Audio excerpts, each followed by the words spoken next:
我宣布安。 The 9,864th meeting of the Security Council is called to order.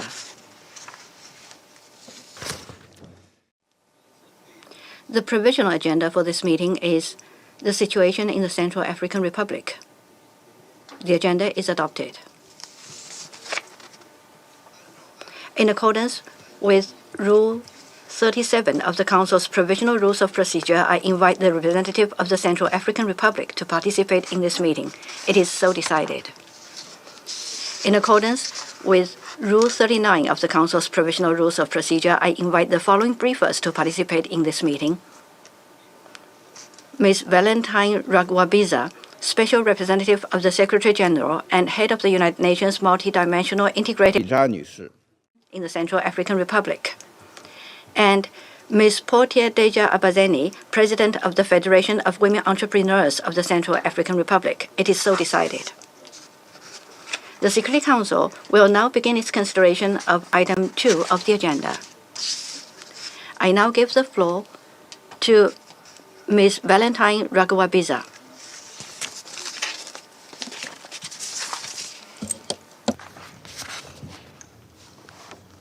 Thank you very much, Mr. President. Your Excellency, President of the Security Council, Ambassador Phu Kong, distinguished members of the Council, Your Excellency, Ambassador Marius Zezue, Permanent Representative of the Central African Republic. Mr. President, I would like to congratulate China on assuming the presidency of the Security Council for the month of February.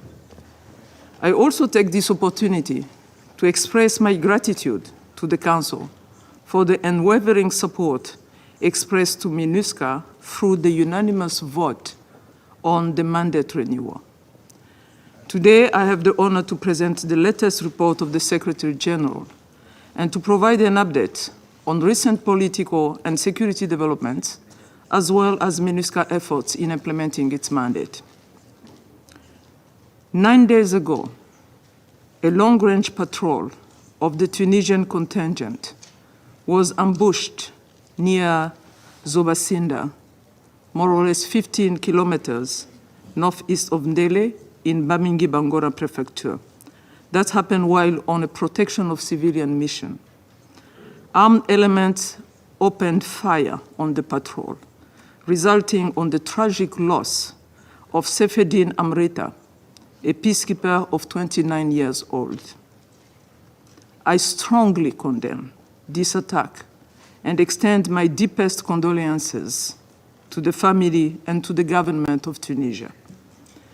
I reiterate my call to the Central African government and authorities to spare no efforts to investigate and bring the perpetrators of this horrendous attack to justice. This incident is a stark reminder of the sacrifices made by those on the front lines of peacekeeping, and I wish to pay tribute to all troops and police contributing countries for their unwavering support for peace in the Central African Republic.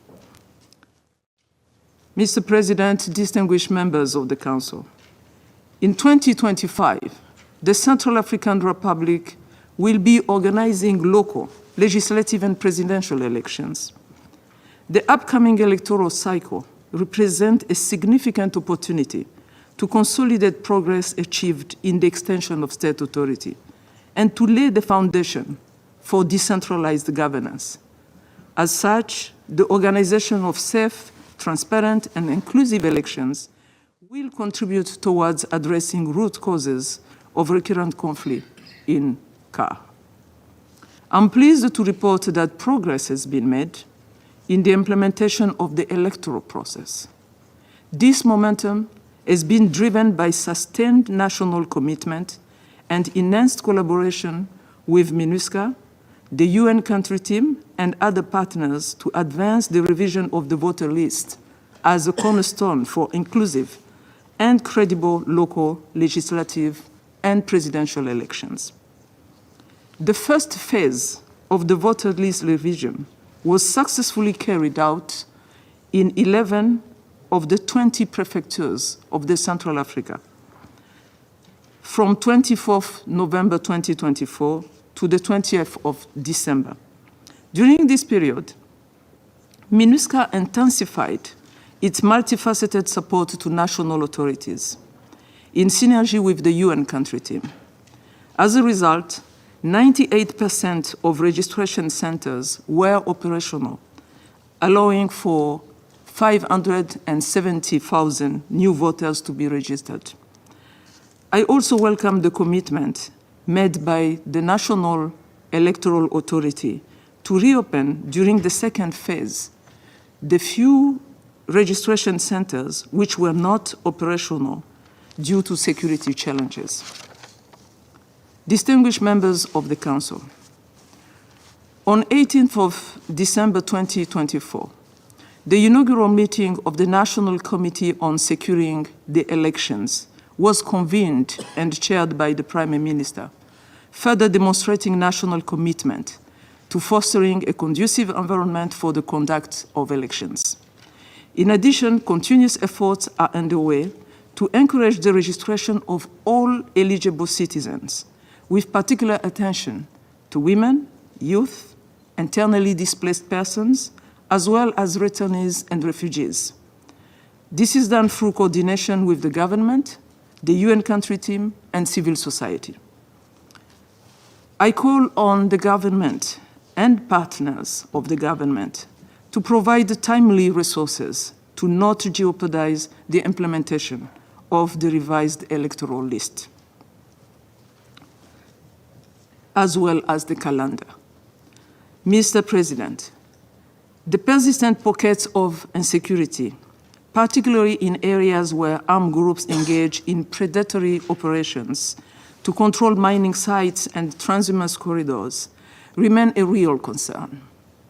While the security situation has improved across the Central African Republic, the situation remains fragile in border areas, where MINUSCA continues to work closely with the government to strengthen and extend the effective presence of authority.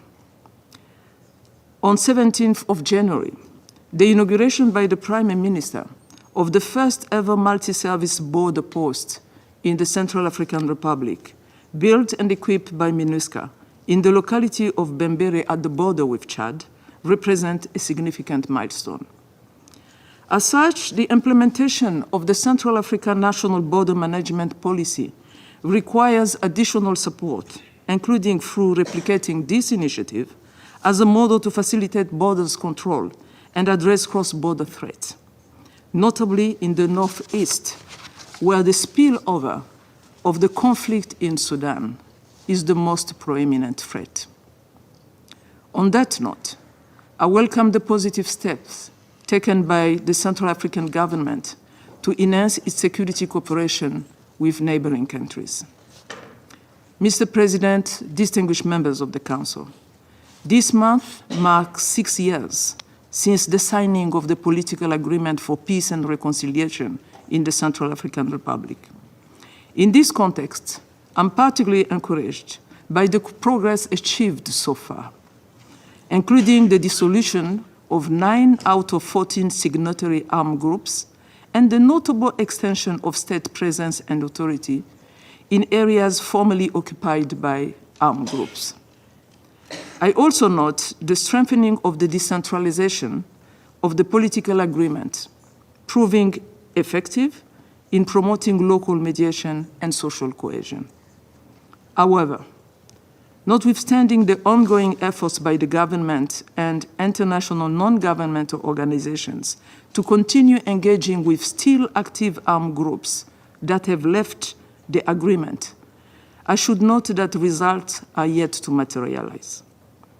There is an urgent need for increased political mobilization, particularly from guarantors of the political agreement, namely the African Union and the Economic Community of Central African States, to facilitate the return of those armed groups and subsequent long-term disarmament and demobilization of all combatants. Furthermore, much progress remains to be made in the fight against impunity and to promote transitional justice as a key component of the political agreement. I call on the Central African government to accelerate the operationalization of the Truth, Justice, Reparation and Reconciliation Commission through the effective appointment of its new commissioners. I also take this opportunity to stress the urgent need for the Special Criminal Court to secure sustainable financial support to adequately perform its functions and thereby delivering justice for victims, which is paramount for effective national reconciliation. Mr. President, security sector reform remains central to ensuring that national defense forces are equipped to fulfill their primary responsibility to protect the population and the territorial integrity of the Central Africa. The validation of key security governance frameworks during the previous reporting period was a significant step forward, but now requires sustained investment in building the institutional capacity of the security sector, including training and professionalization of national defense forces. On 7 February 2025, the Minister of Justice, the Inspector General of the National Army, and myself inaugurated the Military Tribunal of Pora, showcasing the Central African government commitment for the establishment of a military justice system and the promotion of accountability among national defense forces. However, recruitment into national defense forces of elements of former self-defense groups outside the regulatory framework and with limited oversight risk undermining the progress made in security sector reform. Without clear accountability, oversight mechanism, command control of such recruits, the extension of state authority could be constrained. Distinguished members of the Council, the human rights situation remains of particular concern, with persistent grave violations. If left unaddressed, these crimes could undermine the hard-earned security gains and further erode social cohesion.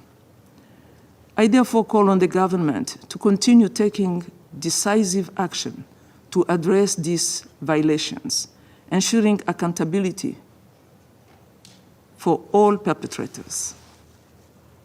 I welcome the unanimous adoption by the National Assembly on the 27th of December of a landmark law on the promotion and protection of human rights defenders in the Central African Republic. I commend this significant milestone, which illustrates the Central African commitment on human rights issues in line with the national human rights policy and its 5-year action plan. Mr. President, as we look ahead, the allocation of timely and adequate resources to the mission remains essential to consolidate security and stabilization in the Central African Republic. This will also require continuous engagement of development actors in support of national development priorities to translate security gains in concrete improvements in the lives of the Central African population. I take this opportunity to thank all partners who continue to support peace operations, and MINUSCA's troops and police contributing countries, and MINUSCA civilian staff for their unwavering dedication and commitment towards building a legacy for peace in the Central African Republic. I thank you very much for your kind attention. I thank Ms. Rugabiza for her briefing. I now give the floor to Ms. Portia Deja Abeni. 请您发言。 You have the floor. Merci, Monsieur le Président. Thank you for giving me the floor, Mr. President. Mr. President, ladies and gentlemen, members of the UN Security Council, I respectfully greet you and I'm grateful for this opportunity to speak to you today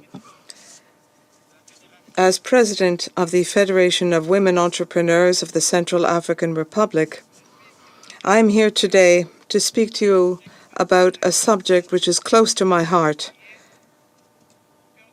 and it is also at the heart of the future of my country, the Central African Republic. I'm referring to the involvement of women in the economic development of our country.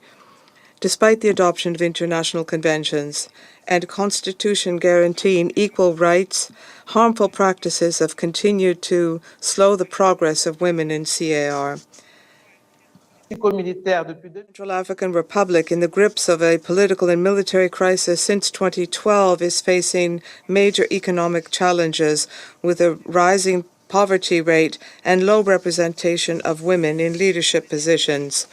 We must carry out a study on the contribution of women to the economy, because currently they only represent 15.52% of business owners in some sectors, and they are facing a number of constraints, including access to land security, production means, provision of services, access to education and training, access to financing, access to markets, and access to decent work.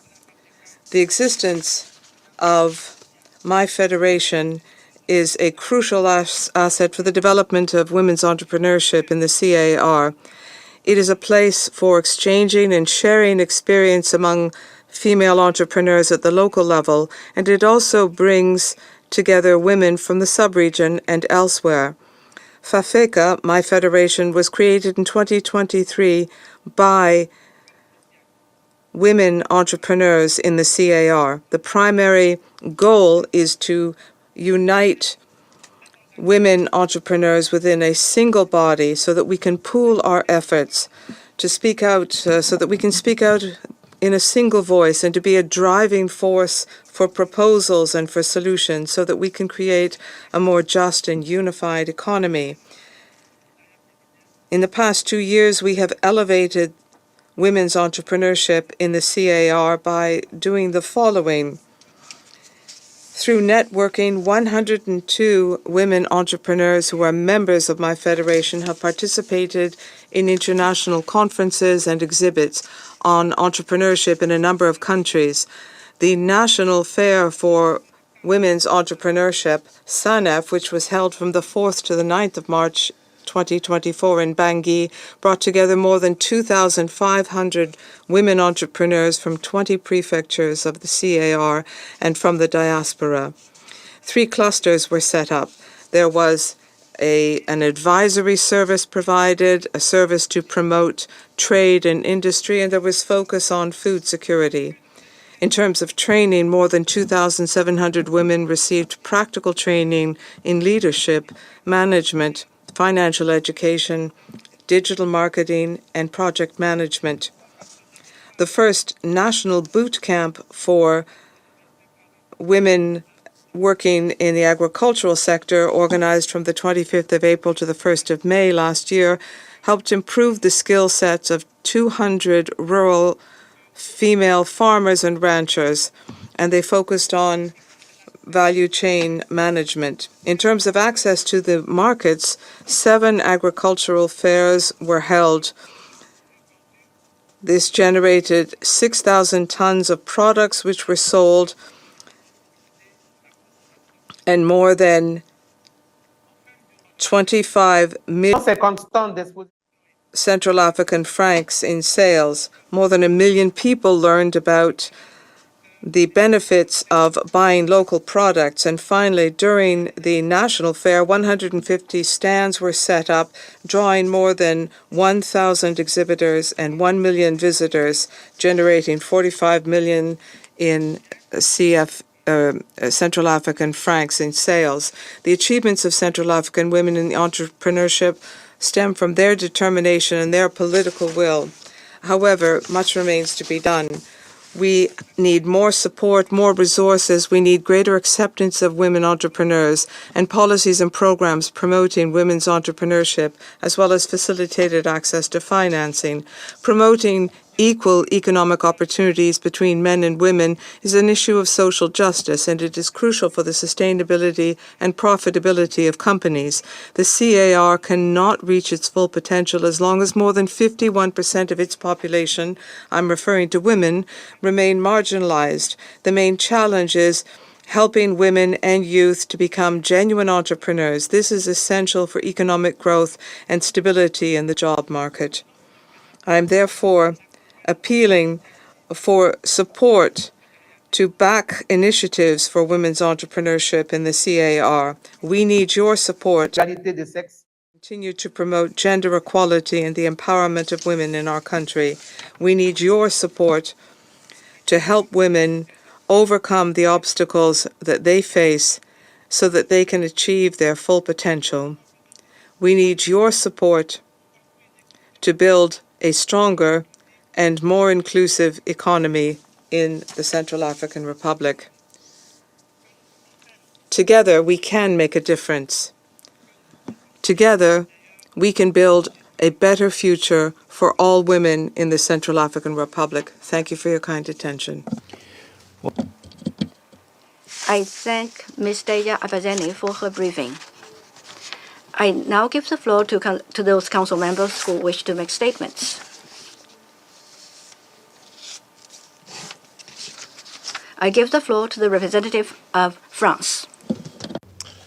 Monsieur le Président, Mr. President, I thank the Special Representative of the Secretary General for her briefing, and I would like to reiterate the full support of France to her. I also thank Ms. Abeni for her statement, and I welcome the presence here with us today of the permanent representative of the Central African Republic.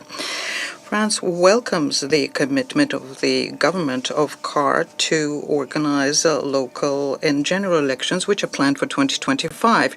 Holding the local elections is a key stage in decentralizing the peace process and strengthening democracy.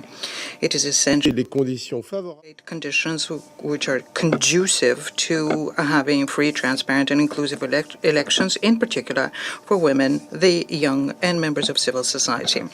The revision of electoral lists should enable all Central Africans to exercise their civic and political rights, and in order to support these efforts, we have allocated 2 million euros to the United Nations Development Programme. This amount is dedicated to election. This is part of the overall budgetary aid of 10 million, which was disbursed last December. And France calls on international partners to also provide financial and materials. sur le plan Now, in the area of security, despite improvements in the recent years, the situation remains fragile. The attack on MINUSCA on the 11th of February in the northeast of the country, which resulted in the death of a blue helmet, is an illustration of that. We condemn this and salute the memory of this soldier. The armed clashes continue. They are fueled by the competition for natural resources. The weapons and combatants continue circulating in the border areas between the Central African Republic and neighboring states, and this benefits the armed groups. The incursions into Central Africa of the rapid support forces from Sudan are very worrying. The conflicts in the border countries compound a situation which is already precarious, and attacks against the population result in new displacements. And the sexual violence continues ravaging the country. We welcome the commitment of the Central African government to border management. These efforts have to be accompanied by the extension of the authority of states. We fully support the efforts to disarm, demobilize, reintegrate, and repatriate, and also to reduce violence. And we call for the protection of civilians and for the upholding of the international humanitarian law and human rights law. Peace building in the Central African Republic depends on progress achieved in combating impunity. The Special Criminal Court here plays a crucial role in the contribution of 200,000 euros that France disbursed in December 2024 will enable the court to continue functioning, and we call on all of our partners to also support the court. Mr. President, in all of the areas, MINUSCA plays an essential role. France welcomes the unanimous renewal of its mandate in November. This is a strong support signal that was sent by the members of the Council, and we join in with the appeal launched by the Secretary General to provide MINUSCA with the resources that they need to fully implement their mandate. I thank you. I thank the representative of France and now give the floor to the representative of Panama. Gracias, señor. Thank you, Mr. President. We welcome the convening of this briefing on the situation in the Central African Republic, and we welcome the updated report provided by the SRSG and head of the United Nations Multi-Dimensional Integrated Stabilization Mission in the Central African Republic, Valentine Rugabiza. We also welcome Ms. Portia Deba Abesene and thank her for being here. Before I begin, we would like to extend our most sincere condolences to the family of the Tunisian peacekeeping staff member who lost his life on the 11th of February.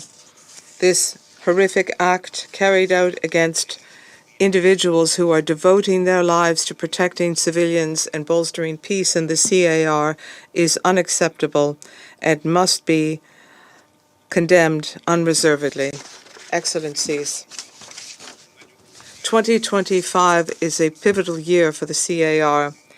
The holding of local elections to be in June represents a significant step forward in bolstering democracy and governance at the community level.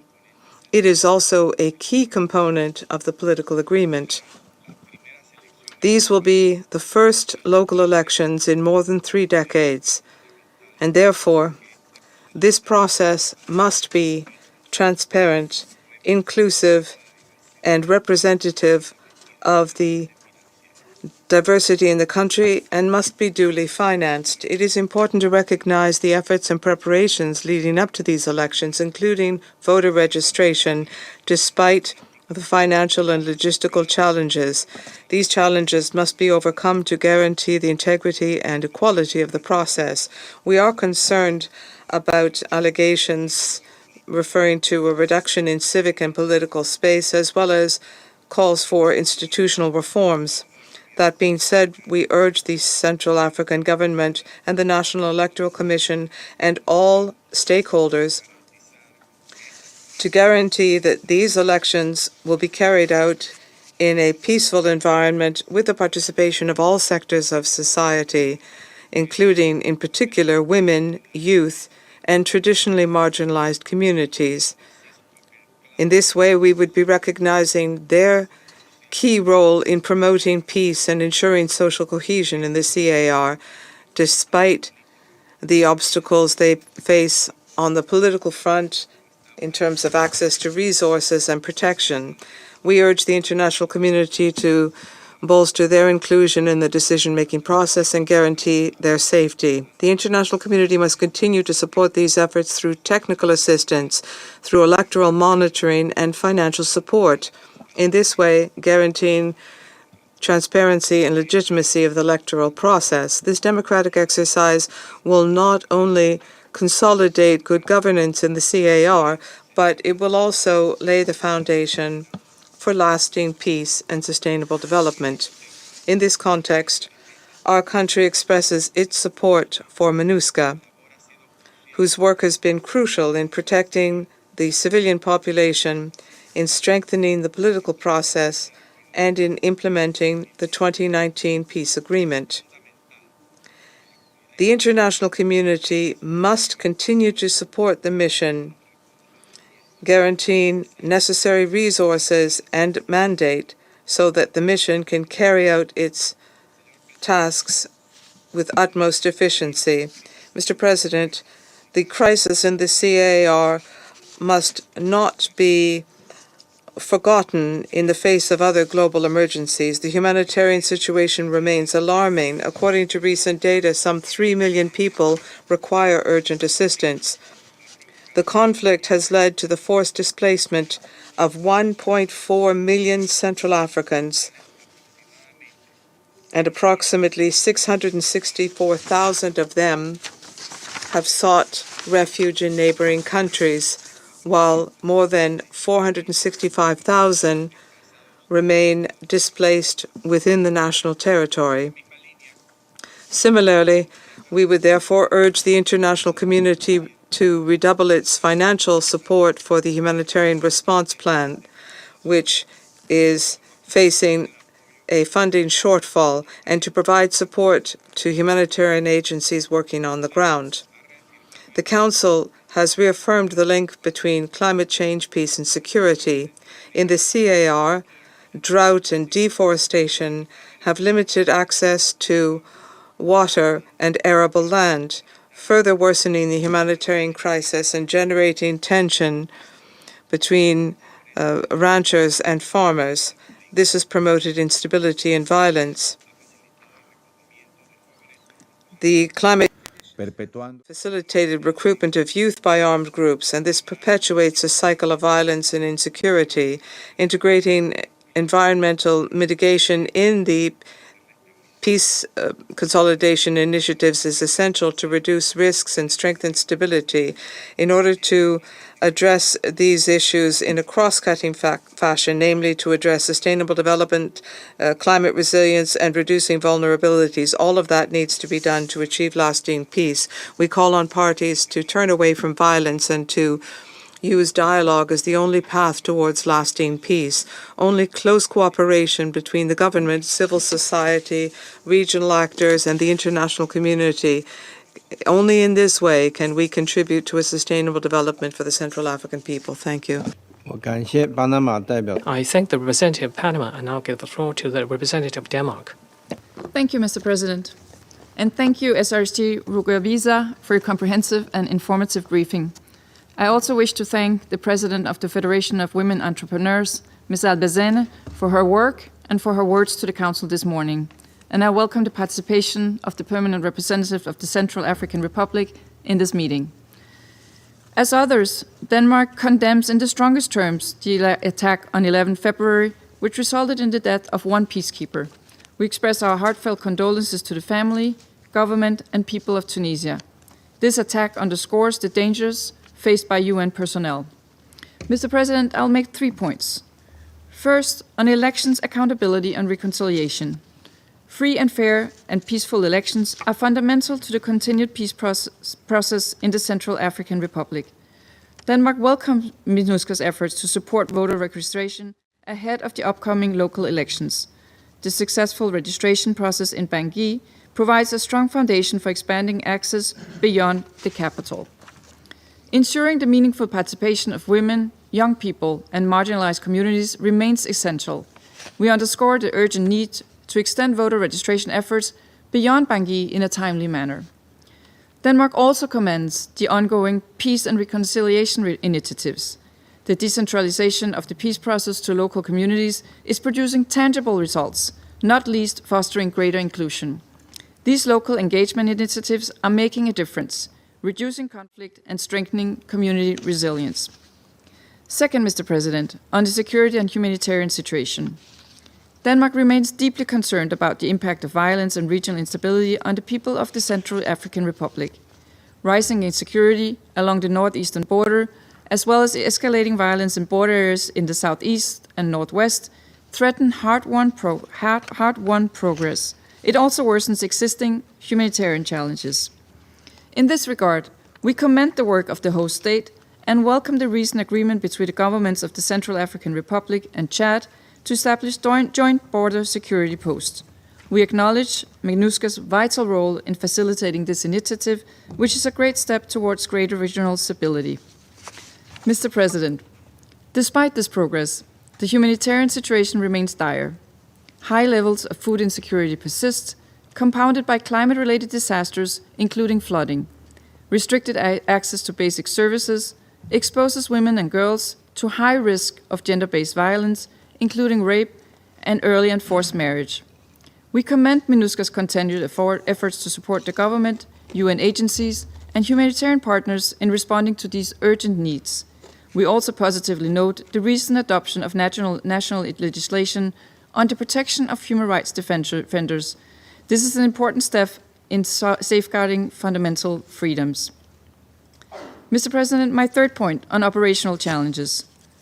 Denmark recognizes MINUSCA's support to initiatives such as rebuilding critical links, including roads and bridges, paramount to the furthering of MINUSCA's ability to implement its mandate. However, persistent logistical challenges remain. Road accessibility continues to hinder mobility, and disruptions in fuel supply are jeopardizing MINUSCA's and humanitarian actors' ability to sustain operations. Addressing these constraints is imperative. Fuel shortages not only impact MINUSCA's ability to deliver on its mandate, they undermine ongoing infrastructure projects that are essential for stability and development. Mr. President, MINUSCA has demonstrated its ability to work systematically and constructively with the government of the Central African Republic to implement its mandate. Denmark commends MINUSCA's critical role as a stabilizing force in the country and the region.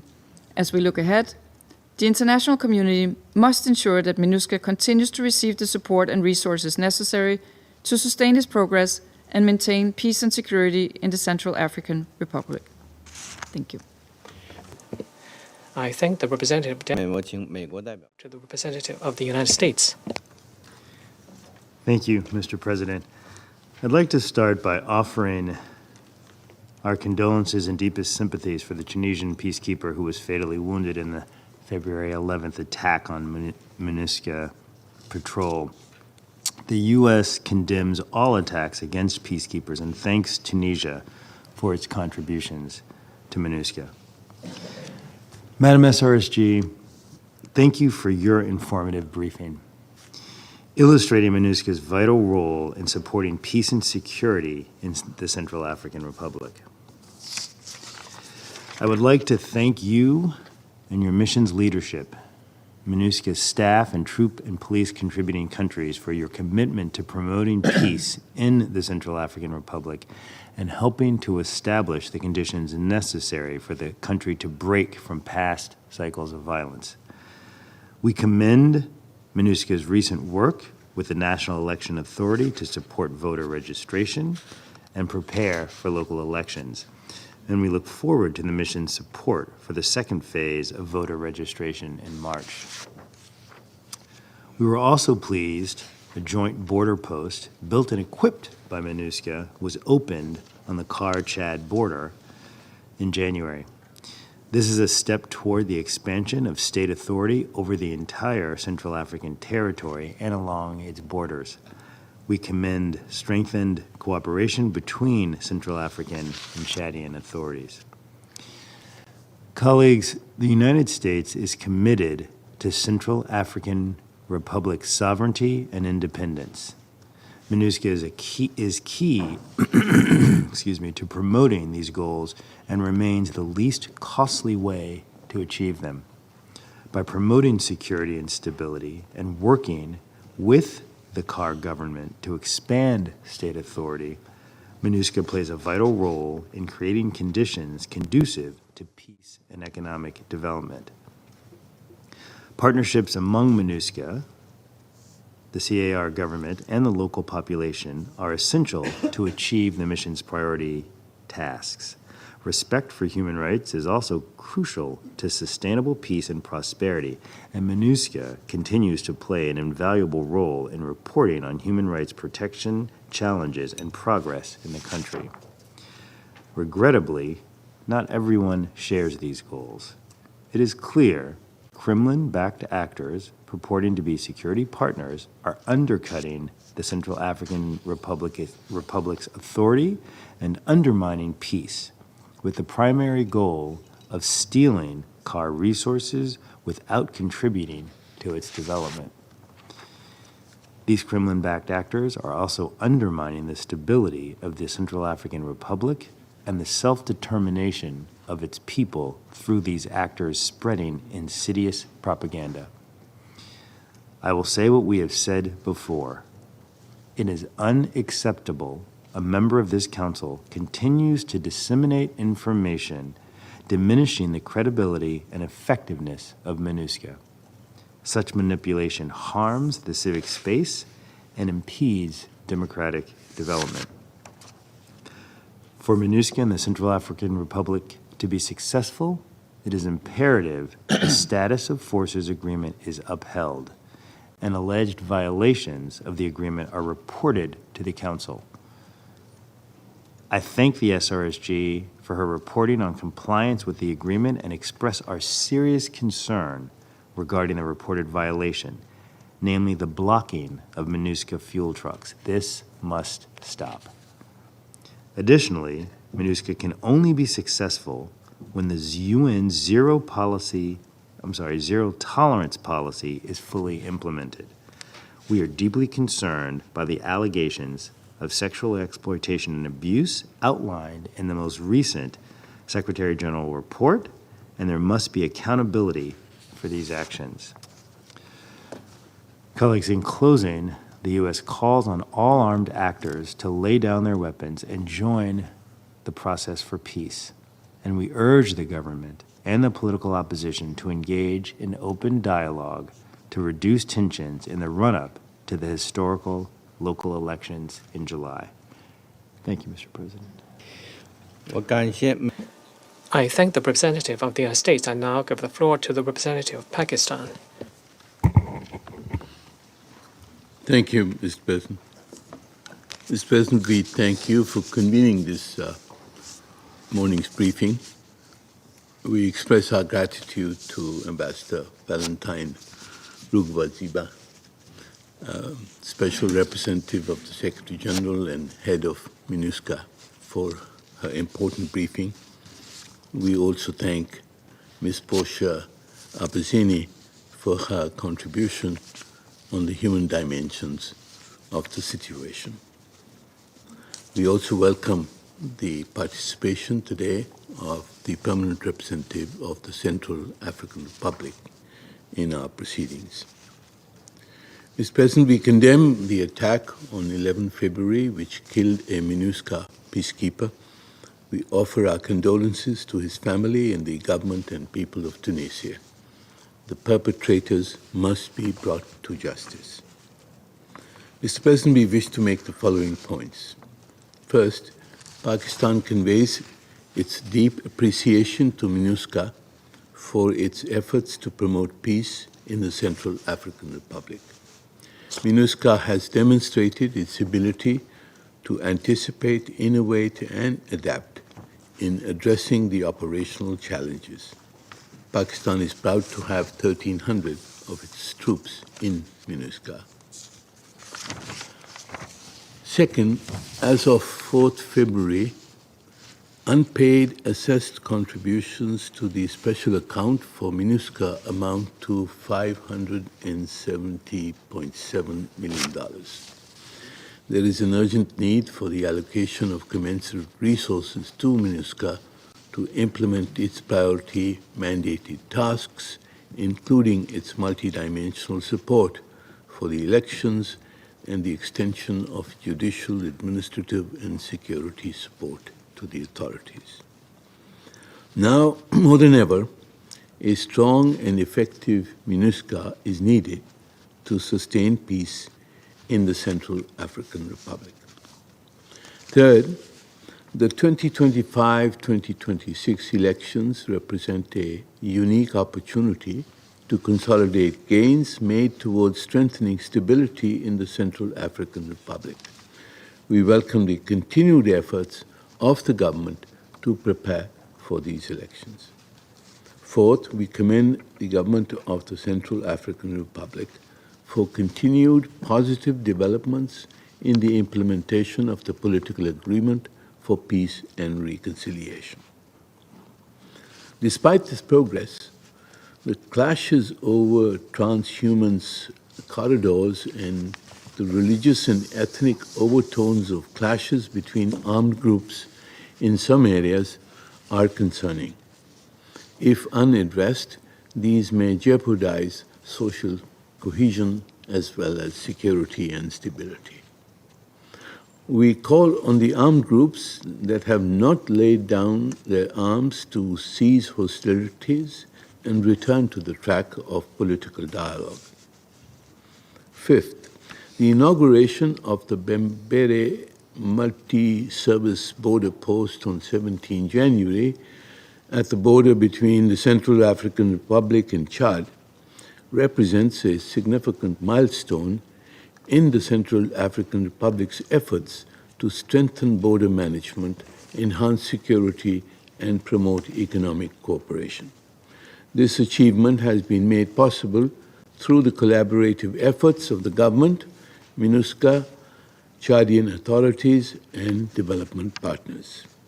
Mr. President, finally, I would like to say that we highly appreciate SRSG Valentine Rugabiza's leadership and her invaluable contribution in the consolidation of peace and stability in the Central African Republic. Thank you. I thank the representative of Pakistan for his statement. Now I give the floor to Slovenia. Thank you, Mr. President. I would like to thank the Special Representative Rugabiza for her detailed briefing. We also welcome the statement of Ms. Abeni. And I would like to welcome the permanent representative of the Central African Republic to this meeting. Mr. President, we condemn in the strongest terms the recent attack on MINUSCA patrol. Slovenia expresses its deepest condolences to the family of the peacekeeper that was killed in this heinous attack, as well as to the government and the people of Tunisia and the UN. Mr. President, despite notable progress in several areas, the Central African Republic continues to face serious challenges. In this regard, allow me to make 3 points. First, we reiterate our call to all armed groups to renounce violence and immediately rejoin the peace process. We welcome the continuous commitment by the Central African government to implement the 2019 Political Agreement for Peace and Reconciliation and the Luanda Roadmap, especially the efforts to improve border management and ensure peaceful transhumance. Participation of civil society, women and youth in these activities should be continued. Second, local elections can signify a major step in the further decentralization of the country, but only if done in a peaceful, inclusive, and transparent manner.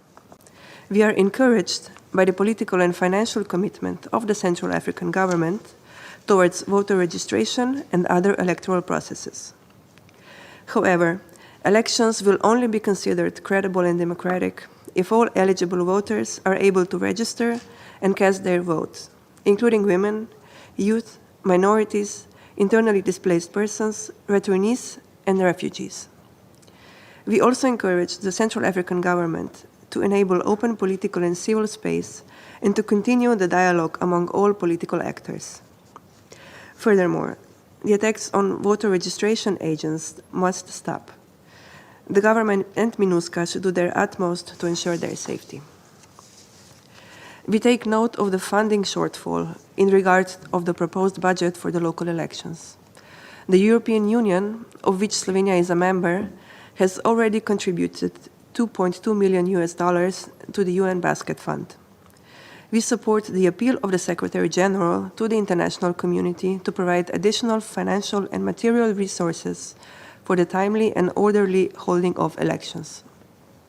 Third, we would like to express our support to MINUSCA's effort to improve the efficiency of the mission in line with its 5-year political strategy, including by optimizing logistical support and supply chains. Building on the objectives of the UN Environmental Strategy for Peace Operation 2023-2030 to increase efficient use of resources, Slovenia, together with Bangladesh, Germany, Italy, and the Republic of Korea, organized an event on environmental impact of UN peace operations.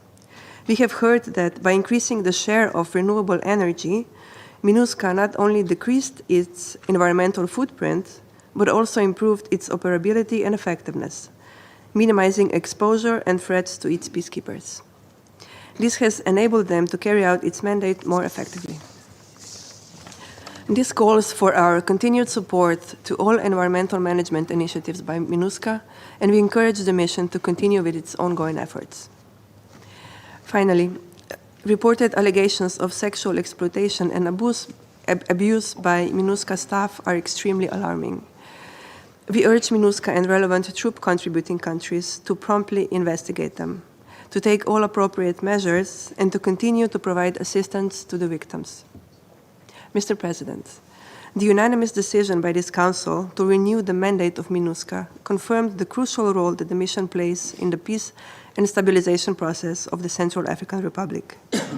This political commitment should also be accompanied by sufficient resources so that MINUSCA will be able to perform its mandate to its full extent. I thank you. I thank the representative of Slovenia for their statement. Now I give the floor to the United Kingdom. Thank you, President. I thank SRSG, Rugabiza, and Ms. Abeni for their briefings today, and I welcome the participation of the representative of the Central African Republic in our meeting. President, like others, I extend condolences to the fallen Tunisian peacekeepers' family and express our gratitude for the personal sacrifices that peacekeepers and their families make in support of peace. We condemn all attacks on UN peacekeepers. I'll make 3 points today. First, the UK welcomes the work by the Government of CAR in coordination with MINUSCA to advance voter registration for elections. The elections should be an important milestone in expanding the political participation of all individuals in CAR. However, the UK has information that proxies directed by the Russian state have plans to interfere with CAR elections, including through suppressing political voices and conducting disinformation campaigns to interfere in political debate. These actions demonstrate that Russian proxies act without regard for CAR's sovereignty in order to secure continued support for their destabilizing objectives. Furthermore, they jeopardize the dedicated UN role mandated by this Council to help support inclusive, free and fair elections in 2025 and 2026. Second, the UK also welcomes progress by the Government of CAR to improve its security and accountability capacity.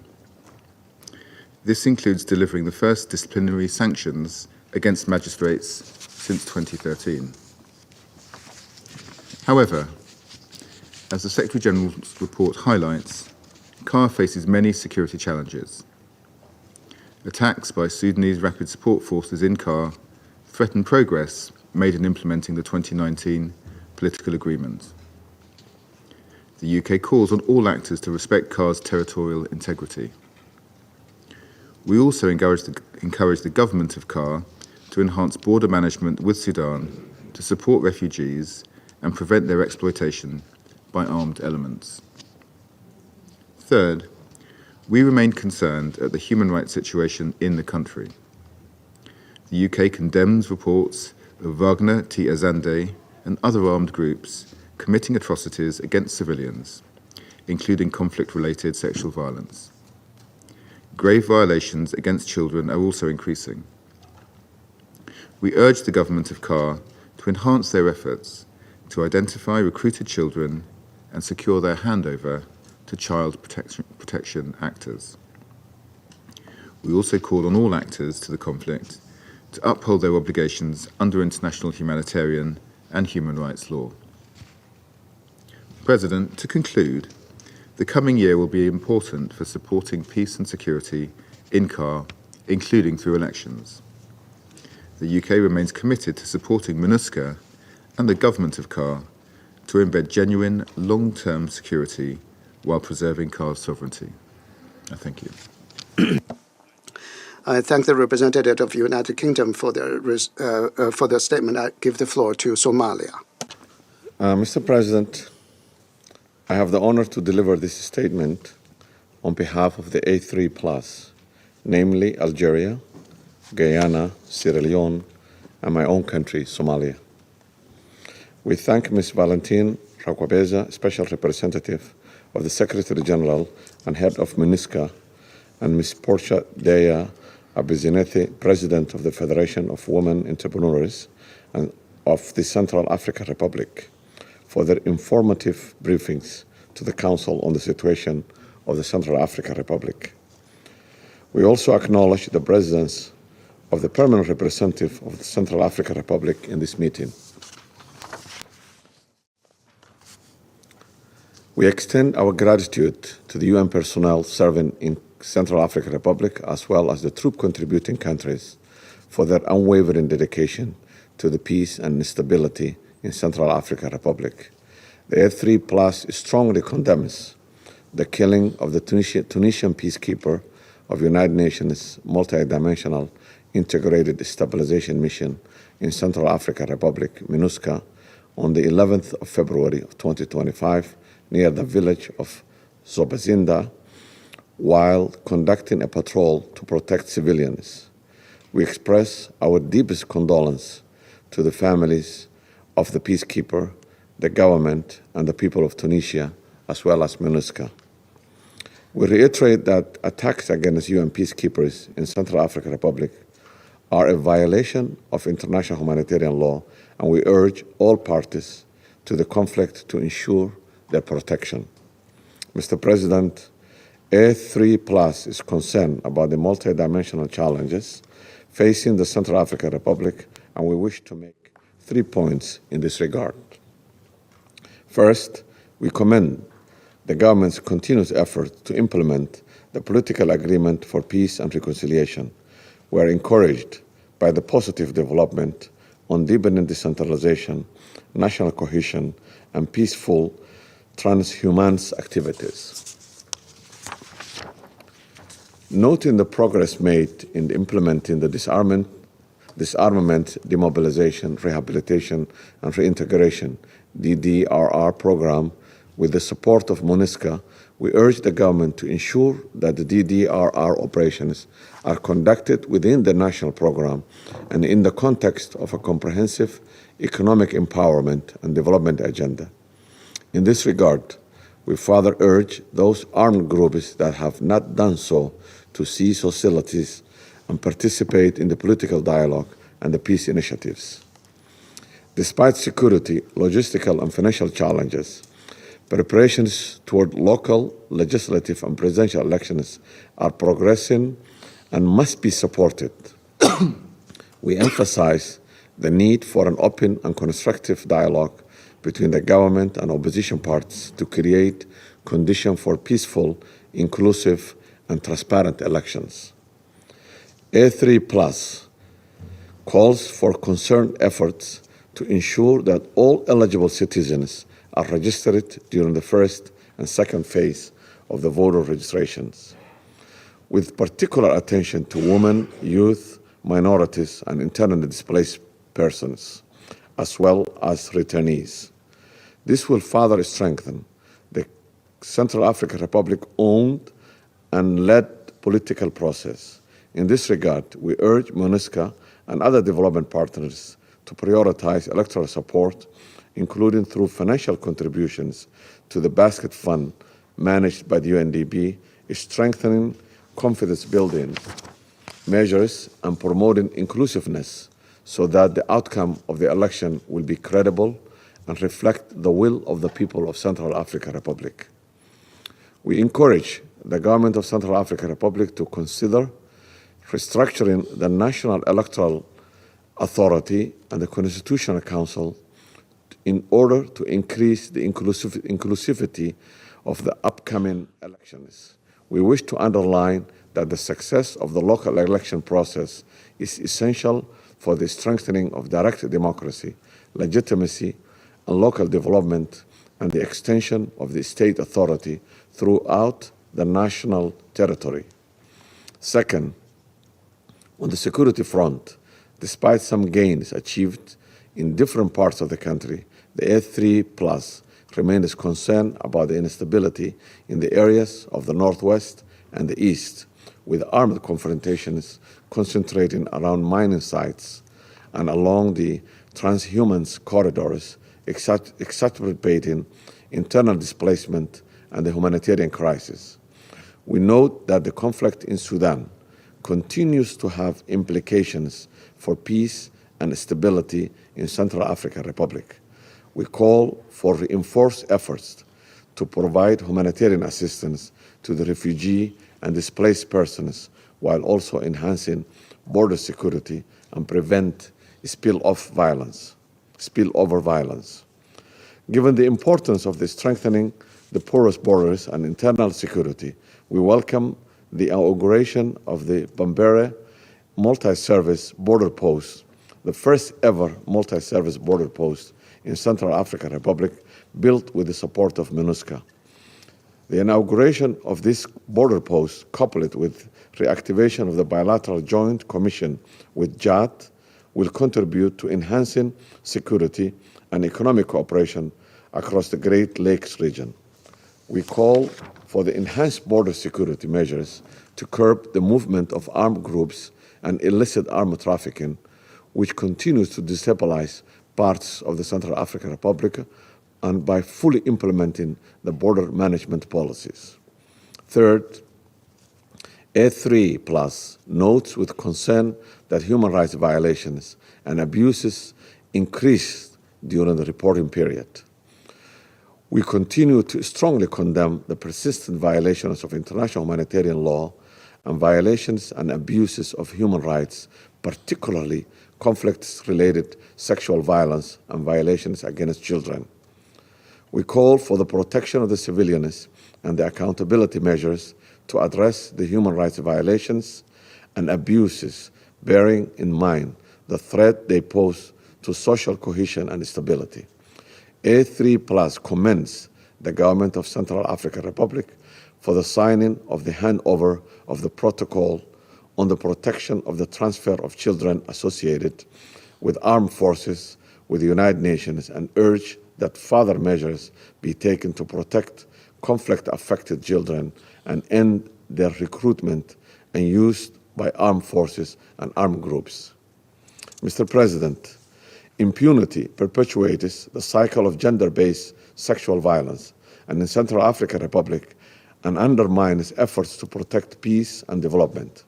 We call for an enhanced role for the Strategic Committee on the fight against gender-based violence through the implementation of the revised National Action Plan on Sexual Violence and Conflict. Community-based initiatives to address human rights violations and help survivors of gender-based violence must be fully supported. We remain deeply concerned about the dire humanitarian situation, with over 3 million people facing food insecurity, an increasing number of internally displaced persons, IDPs, and refugees, compounded by the climate change-related flooding. The humanitarian crisis in Central African Republic is deteriorating. Humanitarian response by OCHA and UNHCR and other institutions must be well coordinated to maximize the complementarities, including national structure and systems. We urge the international partners to increase financial support to address the shortfalls in the humanitarian response plan and ensure that it meets the humanitarian needs in Central African Republic. Before concluding, Mr. President, the A3+ would like to welcome the lifting of the restrictions on diamond exports last November, which was imposed by Kimberley process since 2013. This will enhance the government's implementation of the National Development Plan of 2024-2028 and improves the economic situations of Central African Republic. We reiterate our strong support for the efforts of the Special Representative of the Secretary General for the Central African Republic and MINUSCA in assisting the government and the people of Central African Republic in their efforts to bring lasting peace and stability, as mandated by the Security Council Resolution 2759 of 2024. We note that initiatives of MINUSCA to enhance opportunities for local economic development through seminars and other initiatives in various locations in Central African Republic. The seminars have been instrumental in educating potential vendors about the United Nations procurement and procurement requirements in order to enhance local participation of the mission's procurement activities in compliance with United Nations financial regulations and rules.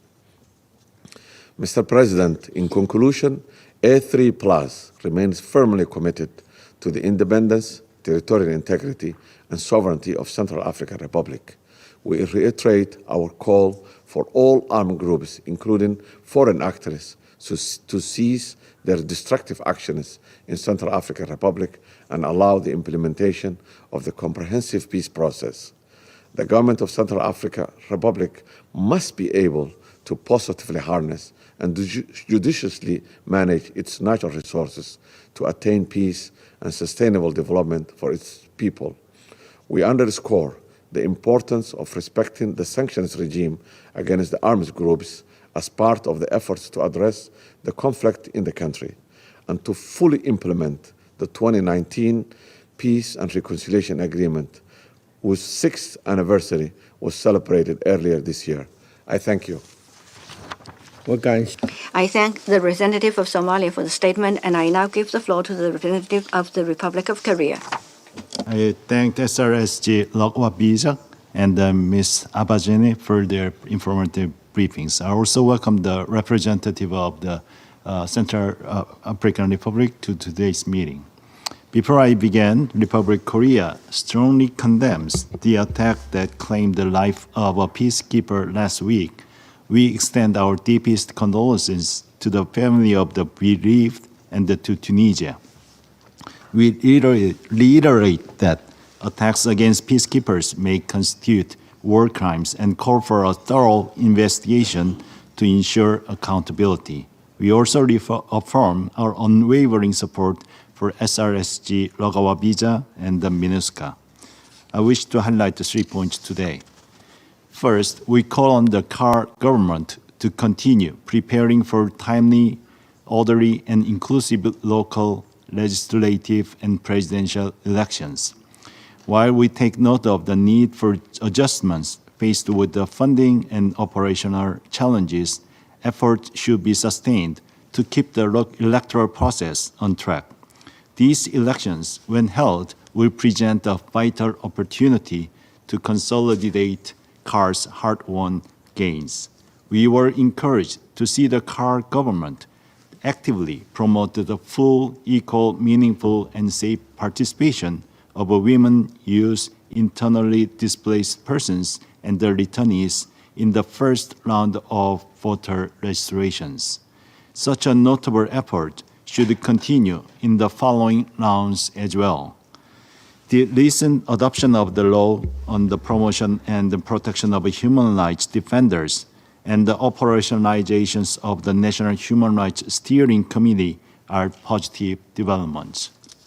However, we are concerned about the shrinking political and civic space. We hope similar progress be reflected in the electoral process. Second, we encourage continued improvements in border management and peaceful transhumance in line with the political agreement for peace and reconciliations. The inauguration of the multi-service border post in Bambere and the reactivation of the bilateral joint commission with the Chad after 5 years are meaningful steps toward greater stability in CAR. Likewise, local-level conferences following the National Transhumance Conference are also promising. Strengthening decentralization and social cohesion remains essential as transhumance continues to be a key driver of violence. This brings me to my final point. We remain deeply concerned about the persistent insecurity in the northwest and the east of the CAR. Transhumance-related incidents and farmer herder clashes are fueling armed group activity, inflicting further suffering of innocent civilians. It is alarming that human rights violations and abuses increased by 18% since last October. Particularly, conflict-related sexual violence and associating children in combat is not acceptable, and the armed groups must immediately release them unconditionally. The spillover of the conflict in Sudan is another grave concern. The presence of the Sudanese Rapid Support Forces in CAR only brings more risk to the already fragile landscape. It is therefore important that CAR government redoubles its efforts to reform the security sector and strengthen national defense capacities. All armed groups must lay down their weapons and join the peace process in good faith. We commend and extend our support to the important role MINUSCA is playing in the ground. Mr. President, Central African Republic stands at a critical juncture in its transition from post-conflict recovery to sustainable development. Peace-building priorities will be central to this process. As the informal coordinator between the Security Council and the Peace-Building Commission, Korea will seek to foster coherence and collaboration in both bodies' commitment for long-lasting peace and stability in CAR. I thank you. I thank the Republic of Korea, and I now give the floor to the representative of Greece. Thank SRSG Mrs. Rugabiza, as well as the President of AFECA, Mrs. Abeni, for the very informative briefings. I also welcome the presence of the representative of the Central African Republic to our meeting. Mr. President, excuse me, at the outset, I would like to extend my country's deepest condolences for the loss of a MINUSCA peacekeeper after being attacked by armed individuals on 11 February. Our sympathy goes to the victim's family, TCC country Tunisia, and the United Nations. The circumstances of his death must be fully investigated. Perpetrators must be held accountable. We emphasize that attacks against peacekeepers constitute potential war crimes.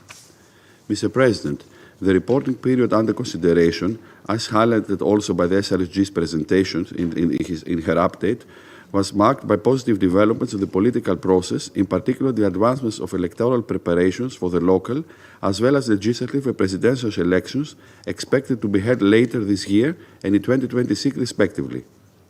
We welcome the launching of the voters' registration process and encourage all political parties to contribute to the creation of an inclusive political environment by raising electoral awareness and encourage dialogue.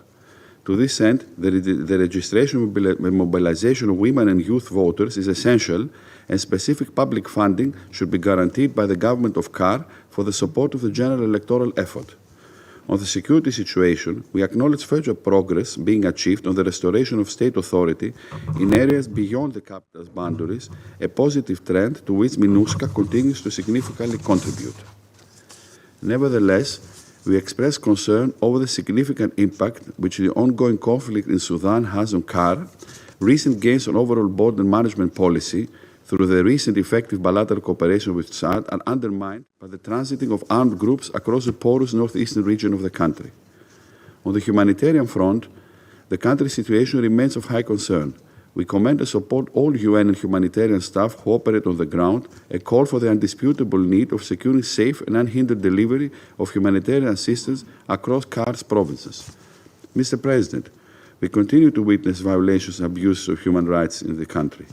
We are also deeply concerned about the sharp increase in grave violation against children, especially the recruitment and use, as well as killing and maiming of minors. We urge all parties to the Secretary General report on CAC to engage with the United Nations to end and prevent these grave violations. It is also important to underline the valuable role of the Special Criminal Court in supporting of transitional justice. We note also the reported progress achieved in areas of the justice sector by the national courts and the overall improved performance. Mr. President, in closing, Greece remains steadfast in its support to MINUSCA, its personnel, and SRSG leadership as they perform the duties with dedication under complicated circumstances, contributing to peace and stability. We stand ready to support the next step of the political process, including the organization and successful conduct of elections that will pave the way for the full implementation of the 2019 peace agreement to the benefit of the country and its people. I thank you. I thank Greece for the statement, and I give the floor to the Russian Federation. Mr. President, we would like to thank the Special Representative of the Secretary General, Valentine Rugabiza, for her briefing. And we listened with interest to the statement made by Ms. Abeni, and we welcome the participation of the permanent representative of CAR in our meeting. We would like to, first of all, convey the condolences to the family and the loved ones of the peacekeeper from Tunis fallen on the 11th February. Our condolences also go to the government of Tunis and their peacekeeping mission. The security situation in CAR, despite such one-off tragic incidents, continue changing for the better. In the recent years, Bangui, with the support of the UN and multilateral partners, Russia first and foremost, managed to make considerable gains in their fight against illegal armed groups and ensure state control over 90% of the country's territory. Threats, of course, have not been definitively eliminated, and work continues in this area. But the armed groups and the bandits have been mainly pushed to the borders with neighboring states. It is important to now support the efforts made by the Central Africans to ensure border security, to help them stop trans-border movements by fighters, to stop their weapon supplies. And we do hope that the UN mission will extend assistance here to the extent that they can. We know the efforts made by the government of CAR in this area and also in the area of border cooperation with its neighbors. An important step forward here were the positive advances made in the official dialogue between CAR and Chad. In January of this year, with MINUSCA's help, the border between these two states saw the opening of a joint border post, and prior to that, a number of important bilateral agreements had been signed. At the same time, we are concerned by the situation in the area bordering with Sudan. The control by the rapid support forces of neighboring areas has a negative impact on the security situation and is an additional burden when it comes to efforts made in the area of humanitarian action. There is also a growing number of instances where insurgents from Sudan have been infiltrating in illegal arms, weapons, and precious metals trafficking. We are receiving information about the Central African fighters being recruited to participate in the fighting on the side of the rapid support forces.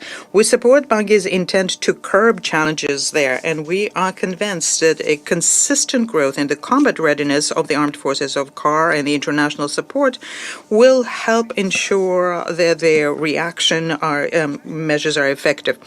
What is of support in their implementation and generally in improving the security situation in the country was what happened in July 2024. Passed Resolution 2745. It fully lifted the arms embargo against the government of the Central African Republic. A considerable contribution to overall efforts to stabilize the situation is being made by the United Nations mission in CAR, and we do support its leadership and would like to thank the troops coming from TCCs for their commitment to their duty. We note that the mission maintains mutual understanding and a constructive dialogue with the authorities of the host country. We do hope that in the upcoming period, MINUSCA, in line with its mandate, will extend the needed assistance to Bangui in organizing elections within the framework of the electoral cycles planned for this year and 2026. We are convinced that successful municipal elections in July, which will be a first in a number of decades, will become one of major milestones on the road back to peaceful life and towards translating security gains into development progress. And we agree with the appeal launched by the Secretary General, where it talks about the need for additional donor resources to go into the trust fund on financing elections. We trust that the normalization of the situation in CAR will enable its people to concentrate on a constructive domestic agenda. And wide opportunities for that will be opened by lifting of the export restrictions under the Kimberley process. As a result of this, the volume of legally exported diamonds will finally reach an internationally competitive level. The authorities of the Central African Republic have shown, through their action, their commitment to continue efforts to enhance the well-being of their civilians. At this stage, it's important to support Bangui in their work to consolidate the recent accomplishments and to further stabilize the We shouldn't forget that this inter alia will help improve the situation throughout the whole Central African region. Against the background of a considerable improvement of the situation in CAR, the development of friendly relations between Moscow and Bangui, not just at the level of governments, but also of ordinary people, it is surprising that our US and UK colleagues continue whipping the dead horse of their campaign to smear the Russian cooperation. I think that should have understood has run out of steam and can influence absolutely nothing because it's very difficult to disprove it by looking at reality. Some members of the Security Council, for example, have already seen this and changed their statements. Russia intends to further extend comprehensive assistance to the friendly country of CAR on a mutually respectful and equal basis in the interest of having definitive peace and security. I thank you for your attention. I thank the representative of Russian Federation for their statement. I shall now make a statement in my capacity as the colleagues. I thank Special Representative Rugabiza for her briefing and reiterate our continued support for the work of SRSG Rugabiza and that of MINUSCA. I also listened carefully to Ms. Boscia Abesani's remarks made from the perspectives of women and development, and I welcome the permanent representative of the Central African Republic to today's meeting. China strongly condemns the recent attack against MINUSCA peacekeepers and offers our condolences to the fallen Tunisian peacekeeper. At present, the CAR situation is good in general, with positive progress being made in enhancing governance capacity and advancing political peace process. The international community should help consolidate this momentum and provide more support for CAR to achieve lasting peace and stability. I would like to make 3 points. First, the various levels of elections under preparation in CAR are an important step in consolidating peace and should become a significant opportunity for the country to embark on peace, development, and prosperity. MINUSCA should make it a priority to support election preparations. We hope that the CAR parties will seek consensus through dialogue and consultation on specific arrangements related to elections. The international community should help the CAR parties advance election preparations and avoid undue external interference. Second, peace and stability in CAR is closely related to the situation in neighboring countries. We welcome CAR's recent effort with Chad and other neighboring countries in strengthening security cooperation, resuming intergovernmental cooperation mechanisms, and establishing joint border security forces. This international community should pay attention to the spillover effect of the Sudan conflict and support CAR in strengthening security capacity building and border control and in maintaining regional stability. Third, development is the necessary pathway to achieve long-term stability. China is pleased to see the decision of the Kimberley process at the end of last year to fully lift the restrictions on CAR's export of rough diamonds.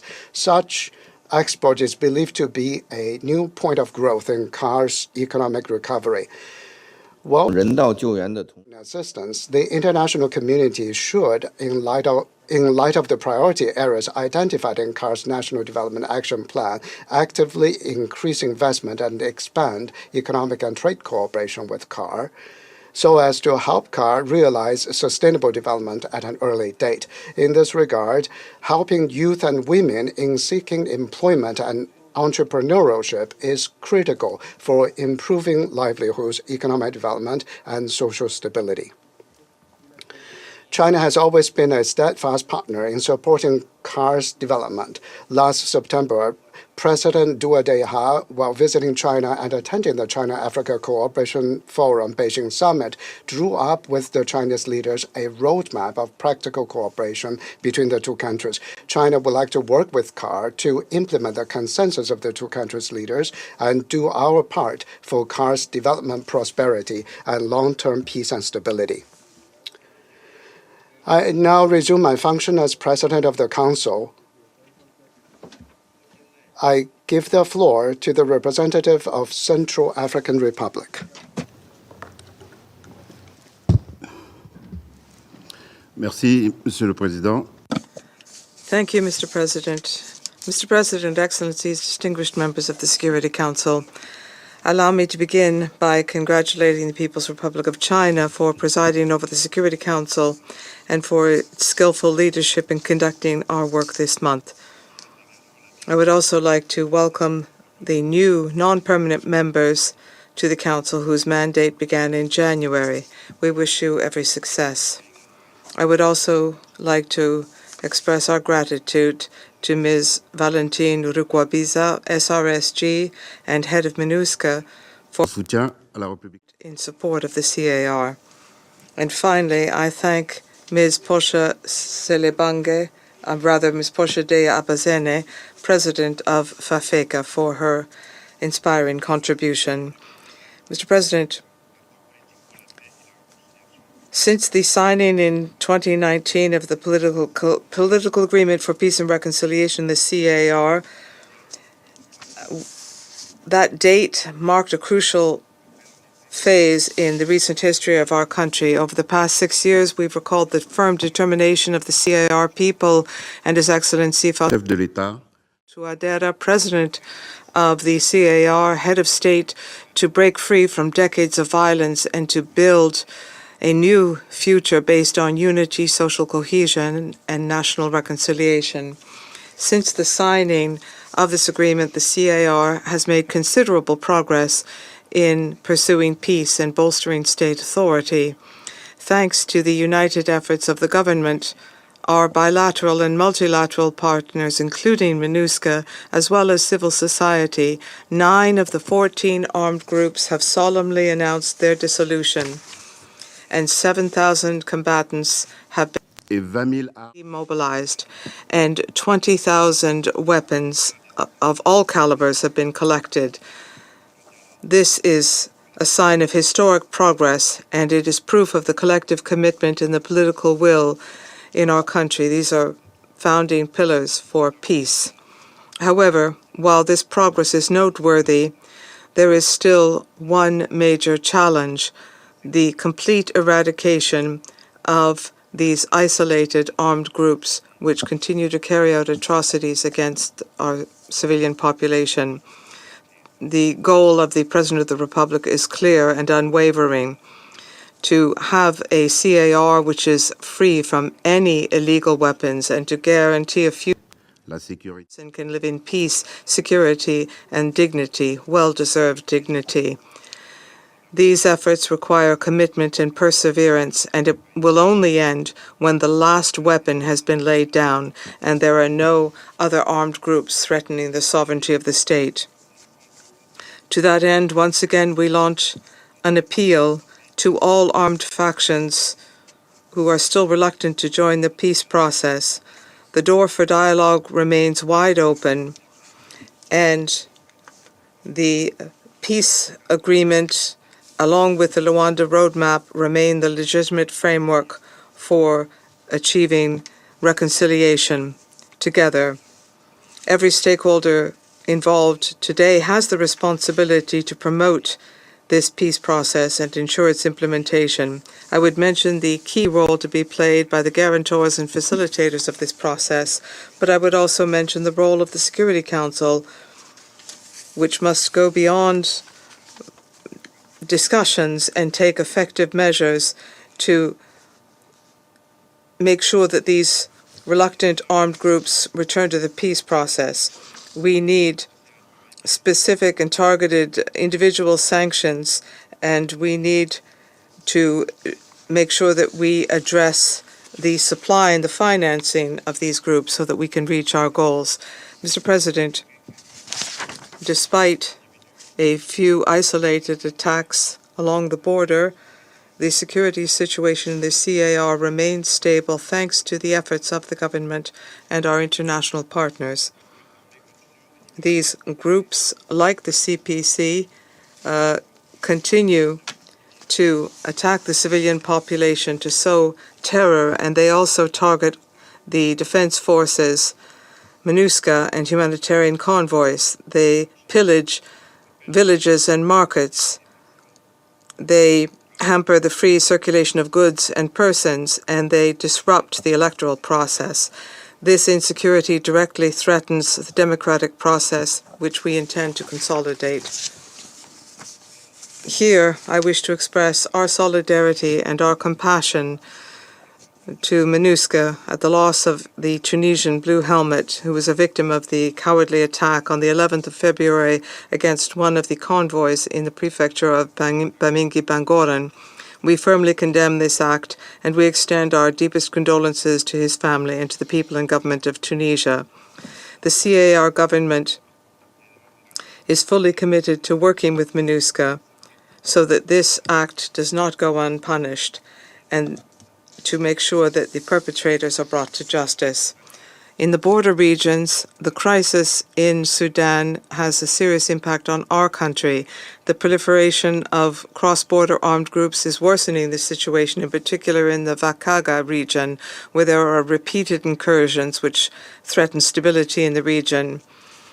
Foreign fighters, along with a massive increase in the number of Sudanese refugees, have increased the security tensions and the unbearable humanitarian situation in our territory. Mr. President, the CAR cannot face these challenges alone. Protecting our borders is an absolute priority. We cannot allow these zones to become sanctuaries for armed groups who compromise our national and regional security. We must act to support, there must be action to support the Central African government in our stabilization efforts, and I call on the international community to support the Central African forces and the domestic security forces to provide training, logistics, and intelligence. I also call for a bolstered mandate for MINUSCA and more proactive action in the face of these threats. Moreover, I would call for more rigorous monitoring of cross-border flows and increased support for refugee management to avoid any infiltration of armed combatants into our country. Mr. President, I would like to make the main following comments on the human rights situation. The human rights issue in the CAR is the epicenter of our public policy. Once again, we reiterate our firm commitment to work fully with MINUSCA and experts to document cases of serious human rights violations and violations of IHL beyond seeking the truth and ensuring that victims have access to justice and that we can fully implement our human rights policy. This national policy also needs to have a plan of action, a 5-year plan from 2023 through 2027, some 3 billion CFA francs to carry out these activities, in particular activities aimed at improving conditions and reduce human rights violations in the CAR. Finally, there are ongoing violations of human rights and IHL, and we have redoubled our efforts to find the means to make sure that we can effectively protect our people. Mr. President, it is with hope that I'm speaking today to bring your attention to a crucial phase in the democratic process in the CAR. Our country is prepared to hold local elections. This is a decisive turning point in consolidating democracy and the rule of law. It has been more than 3 decades then the Central African people have not been able to elect their local representatives. This electoral process, which is so long awaited, is a unique opportunity to bolster local governance, to bring institutions closer to citizens and to restore full state authority throughout the territory. In close collaboration with MINUSCA and its partners, the government is working to guarantee inclusive, free and transparent elections. This is essential to restore trust between citizens and the democratic institutions of our country, because we know that a credible electoral process which is well organized is a fundamental pillar for stability and lasting peace. However, we must face major challenges. One of the most urgent is the financing of these elections. To carry out the process correctly, we still need financial support in the amount of $7 million. I welcome the contributions already made by our international partners.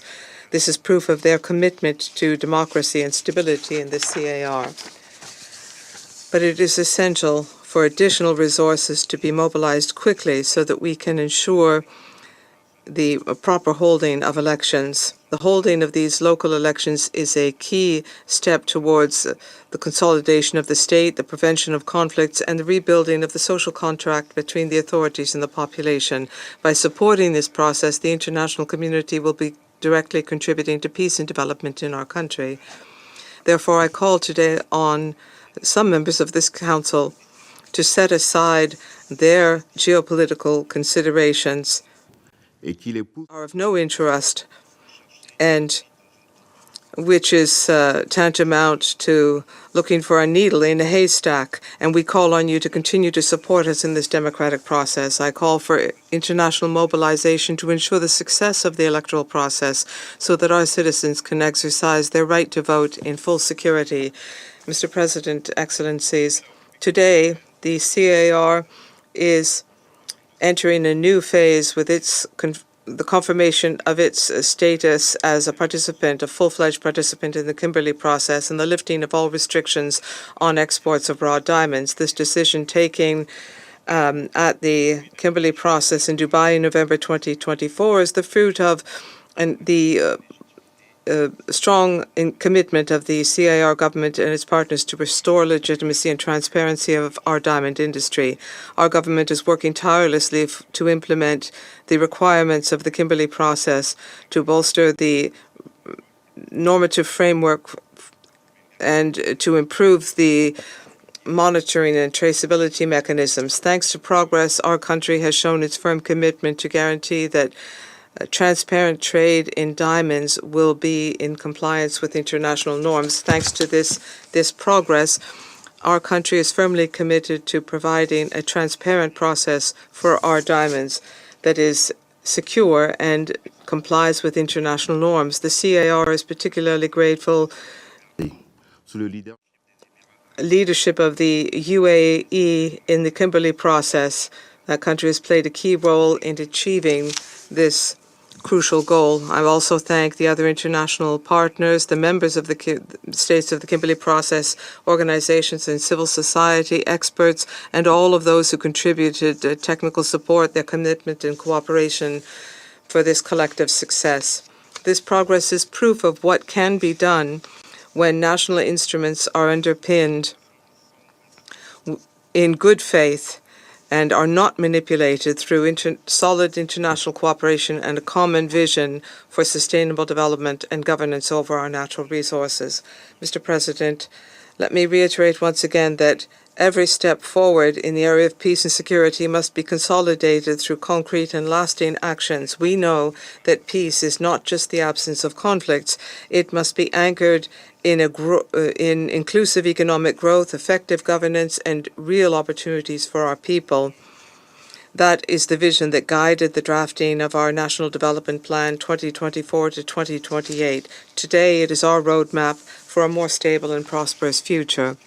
This plan is strategic axes, and they reflect the strong ambition of our country to make the CAR a country where peace keeps pace with progress, where every citizen can benefit from the fruits of development, and where institutional stability becomes a driver for prosperity. The lifting of restrictions on diamonds is a unique opportunity for the government to mobilize additional resources for this ambitious national development plan. We are convinced that thanks to these new prospects for growth, we will be able to bolster our institutional capacities, create jobs, and improve the living conditions of our people. In the same spirit, the government has set up a stabilization program in order to accelerate redeployment of state authority, guaranteeing access to basic social services and to relaunch the local economy. This program was set up in partnership with the UNDP, and it began in 2023 and is now bearing fruit. One of the major achievements of this initiative was the inauguration in October 2024 in Bosangoa of the initial infrastructures set up within this program with the President of the Republic and Head of State and the involvement of our financial and technical partners. This event marked a decisive step in our commitment to give hope to our people who have been impacted by years of conflict and insecurity. Consolidating peace means concrete action and sustained commitment, and that is why, as I speak here, I am making a solemn appeal to our international partners to bolster their financial support for our stabilization program, along with the UNDP. Increased mobilization of resources will enable us to bring this program to other locations, in particularly the border regions with Cameroon, Chad, Sudan, where the security and human challenges remain of concern. Beyond the redeployment of the state and relaunching the economy, this program plays a crucial role in social cohesion. It will be very helpful to people who have been marginalized for so long and give a tangible opportunity for rebuilding and reconciliation. Collectively, we must make sure that these efforts are not in vain and that the progress moves forward smoothly. We are aware, however, that there are still humanitarian challenges which are urgent and widely underfinanced, despite the joint efforts of the government and the international community. Remains fragile. Many people are displaced or vulnerable, and they continue to need life-saving support. That is why we urgently call on all of our partners to continue to provide humanitarian support. This renewed solidarity must continue, and we must continue to provide assistance to our people who are most vulnerable. We would like to remind our partners of our National Development Plan that it is a clear and ambitious roadmap for recovery and for sustained stabilization in the CAR. We are firmly committed and we are unwaveringly optimistic because we are fully aware of the scope of in the spirit. The CAR reiterates its commitment to implement this plan in the long term. We are determined to use our resources responsibly and transparently to stimulate growth, to consolidate peace, and to promote the emergence of a strong and diversified private sector. And here, MINUSCA, in its multidimensional role, must be a source of economic opportunities for youth and for women who find their own resilience in entrepreneurship. And I would focus on the importance of MINUSCA for us in promoting local buying to contribute to making the CAR a country where we can see inclusive and lasting development. Thank you. I thank the representative of the Central African Republic for their statement. There are no more names inscribed on the list of the speakers. I now invite council members to informal consultations to continue our discussion on the subject. The meeting is adjourned.